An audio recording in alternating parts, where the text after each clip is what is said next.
प्यारे बच्चों, जय हिंद। आपका हमारे YouTube चैनल में हार्दिक स्वागत है। आज हम NAS 2024 अभ्यास सप्ताह 7वां में कक्षा 6वीं के हिंदी और विज्ञान का संपूर्ण हल देखेंगे। अभी तक आपने हमारे चैनल को सब्सक्राइब नहीं किया तो कर लीजिए। हिंदी में हम देखेंगे ओलंपियाड प्रश्न बैंक 426 अनुच्छेद के प्रश्न क्रमांक 1, 2, 3, 4, 5 और अनुच्छेद 456 के प्रश्न क्रमांक 1, 2, 3, 4 और 5 का हल। अनुच्छेद 426 निम्नलिखित गद्यांश को पढ़कर नीचे दिए गए प्रश्नों के उत्तर दीजिए। राज्य पक्षी कक्षा 5 स्तर। मध्य प्रदेश का राज्य पक्षी दूधराज एक सुंदर पक्षी है। इसका सिर काला और शेष शरीर पूंछ तक दूध की तरह सफ़ेद होता है। बुलबुल की तरह कलगी होने से इसे शाही बुलबुल और हुसैनी बुलबुल भी कहते हैं।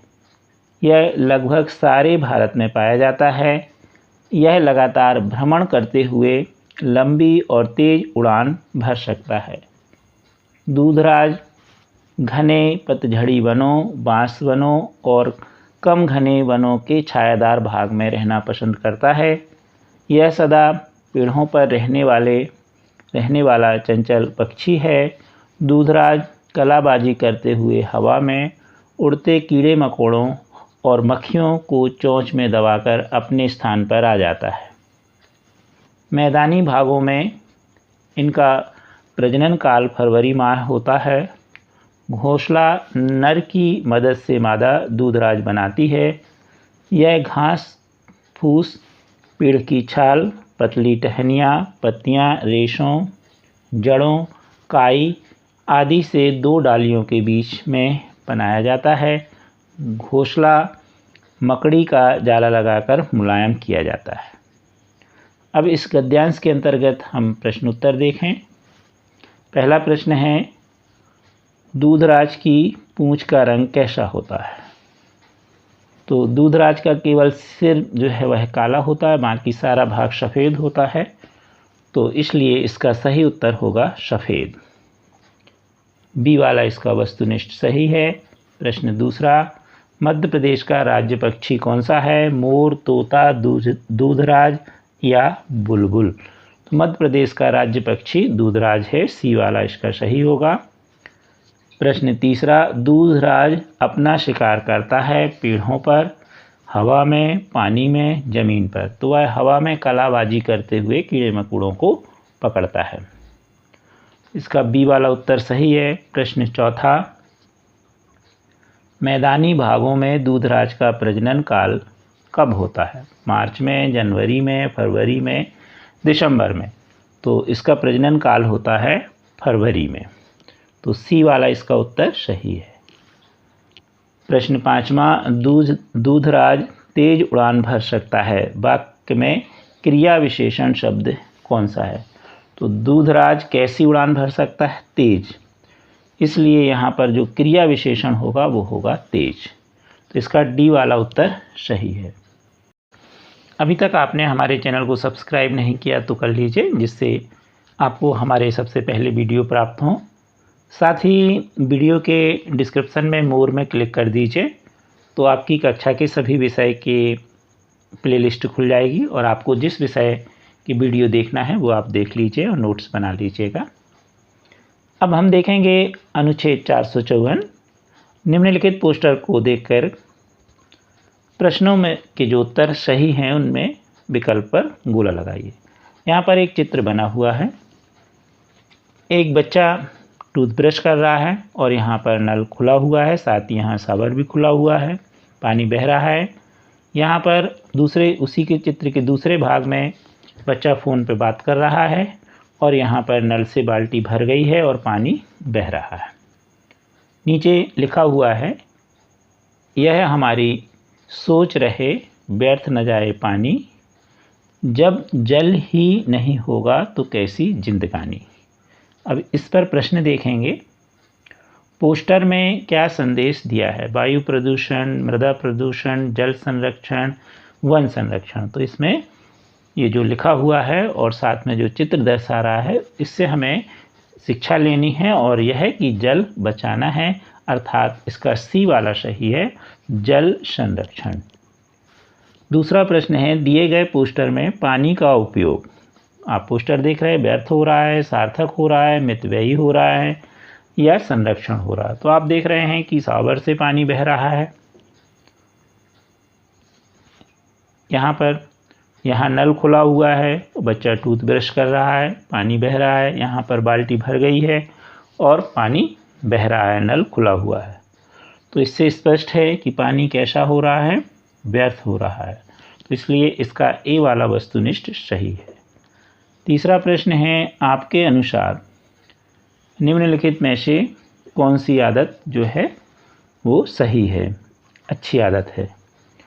नल को खुला छोड़कर ब्रश करना, नल खुला छोड़कर फ़ोन पर बात करना, बाल्टी में पानी भरकर नहाना, डी बहते हुए पानी पर ध्यान न देना। तो अच्छी आदत है बाल्टी में पानी भरकर नहाना, ऐसा करने से पानी व्यर्थ नहीं बहेगा। अब देखें हम चौथा प्रश्न, सही हमारी सोच रहे, पंक्ति में रेखांकित हमारी शब्द जो है वो क्या है? क्रिया, विशेषण, काल या सर्वनाम। तो हमारी जो है वह क्या है? सर्वनाम। तो इसलिए इसका डी वाला वस्तुनिष्ठ सही होगा। अब हम देखेंगे विज्ञान के अंतर्गत अभ्यास प्रश्न। तो विज्ञान में दिया गया है ओलंपियाड प्रश्न बैंक का माध्यमिक स्तर कक्षा 5 का पर्यावरण अध्ययन विज्ञान से प्रश्न क्रमांक 141, 143, 144, 145, 147, 150, 151, 153, 154, 155, 157 और 158 का हल। 141, मेरे कान एवं पैर नहीं होते हैं, मैं पृथ्वी की कंपन से चीज़ों को पहचान एवं देख पाता हूँ, मेरा नाम है। तो कान और पैर किसके नहीं होते? सांप, गौरैया, चींटी, चूहा। तो सांप के नहीं होते हैं। यह काहे से पहचानता है? पृथ्वी के कंपन से।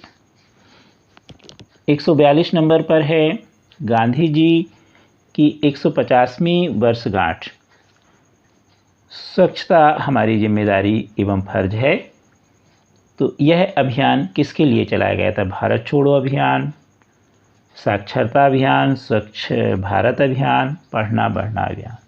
तो यह किसे समझाने के लिए चलाया गया था? आप सबको मालूम है, सी स्वच्छ भारत अभियान। 143 नंबर का प्रश्न है, असम के घर जमीन से 8-10 फीट ऊंचे बांस एवं लकड़ी से बनाए जाते हैं। इसका कारण है असम में सर्दी बहुत होती है, असम में बारिश बहुत होती है, सी असम में गर्मी बहुत अधिक होती है और डी, बी और सी सही है। तो ऐसा इसलिए कि ऊंचे बनेंगे मकान, तो असम में बारिश बहुत होती है, इसलिए ये 8-10 फीट ऊंचे बनाए जाते हैं। 144 नंबर का प्रश्न, पेट दर्द को ठीक करने के लिए किस घरेलू मसाले का उपयोग करते हैं? अजवाइन, मिर्ची, मेथी, शक्कर। तो जब पेट दर्द होता है तो उसको ठीक करने के लिए अजवाइन खाते हैं। तो यह अजवाइन जो है यह घरेलू मसाला कहलाता है। ए वाला इसका उत्तर सही है। 145, पानी एवं स्पर्श से फैलने वाले रोग कहलाते हैं। तो ऐसे सभी रोग जो पानी और स्पर्श से फैलते हैं उसे संक्रामक रोग कहते हैं। अभी आपने देखा था जो कोविड-19 आया था, तो कोरोना में भी यह संक्रामक बीमारी थी और यह छूने से फैलती थी, तो यह संक्रामक बीमारी कहलाती है। 147 नंबर का प्रश्न है, पहेली के पिताजी ने गेहूं की फसल बोई जिसके साथ कुछ बिना बोए हुए पौधे उग गए, उन पौधों को क्या कहते हैं? जड़, तना, खरपतवार या झाड़ी। तो ऐसे पौधों को खरपतवार कहते हैं और इनको बाद में क्या किया जाता है? अलग कर दिया जाता है पौधों से, नहीं तो फिर फसल पर इसका प्रभाव पड़ता है। 150 नंबर का प्रश्न है, जड़ पौधों के लिए कार्य करती है। अ, पौधों को जमीन से बांधना। ब, मृदा से जल एवं लवण को अवशोषित करना। श, श्वसन क्रिया करना। द, कोई कार्य नहीं करती। तो जड़ें ज़्यादातर क्या करती हैं, जमीन से पौधे को बांधे रखती हैं। साथ ही मृदा से जल एवं मिट्टी से जल एवं लवण को अवशोषित करती हैं, और ये श्वसन क्रिया करती नहीं है, ये तो प्रकाश संश्लेषण क्रिया। तो इसलिए इसका आ और बा दोनों सही है। तो इसका सही उत्तर होगा डी नंबर वाला प्रश्न, आ और बा। 151 नंबर पर प्रश्न है, हमारे शरीर को स्वस्थ रखने के लिए लाभदायक आहार है। डिब्बा बंद भोजन, biscuit, cake, chips, pizza, burger या अंकुरित आहार। तो हमें स्वस्थ रखने के लिए अंकुरित आहार हमारे लिए लाभदायक है। डी वाला उत्तर इसका सही है। अंकुरित आहार का मतलब है कि जैसे हम मान लीजिए चने हैं, तो हम शाम को फूलने डाल दें तो सुबह वो हल्के से अंकुरित हो जाते, चाहे दाल ले लें और चाहे चना, तो इस तरह से, और उसको हम खाएं। कोई भी अनाज है उसे हम डाल दें और वो अंकुरित हो जाए तो वह अंकुरित अनाज कहलाता है। 152, पक्षी आसमान में आसानी से उड़ जाते हैं। आप जानते हैं क्यों? उनकी हड्डियां खोखली होती हैं, उनके पंजे बड़े होते हैं, उनके पंख होते हैं। डी कथन ए और सी दोनों सही है। तो इसका सही उत्तर है उनके पंख होते हैं, इसलिए सी वाला उत्तर इसका सही है। 153 नंबर पर प्रश्न है, ऐसे जीव जो पेड़ पौधों की पत्तियां भोजन के रूप में खाते हैं और अपने समान शिशु को जन्म देते हैं, बच्चे देते हैं। शेर, बकरी, चीता, चूहा। तो पेड़ की जो पत्तियां हैं वो बकरी खाती है और बकरी अपने समान बच्चों को जन्म देती है, इसलिए इसका बी वाला उत्तर सही है। 154 नंबर पर प्रश्न है, यदि हमें डॉक्टर खट्टे रसीले फल खाने की सलाह देता है तो हमें कौन सा रोग कहलाया?